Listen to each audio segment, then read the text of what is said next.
వచ్చింది, అది తక్కువ వచ్చింది, అది లేదు ఇది లేదని. కానీ దేవుని మీద ఆధారపడేవారుగా మనం ఉన్నట్లయితే దేవుడు నీ ప్రతి చింతను ఆయన తీర్చేవాడై ఉన్నాడు, నీ ప్రతి బాధను ఆయన తీర్చేవాడై ఉన్నాడు. అరణ్యములో ఇశ్రాయేలు ప్రజలు కూడా వాళ్ళు కూడా ఎప్పుడు కూడా ఏమి తిందుమా మరి ఏమి త్రాగుదు ఇదే దేవుడి దగ్గర గొనుక్కుంటూ చనుక్కుంటూ ఉండేవారు.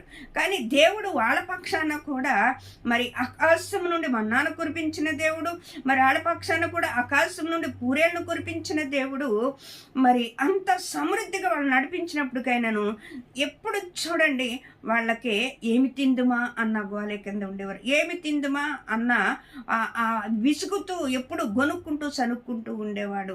మనం దేవుడు అంటాడు, నన్ను తిని తాగువాడు ఎప్పుడునూ ఆకలిగొనాడు అంటాడండి. ఒక విశ్వాసం కలిగిన ఒక విశ్వాసముగా మనం బ్రతుకుచున్నప్పుడు మనం బ్రతకటానికి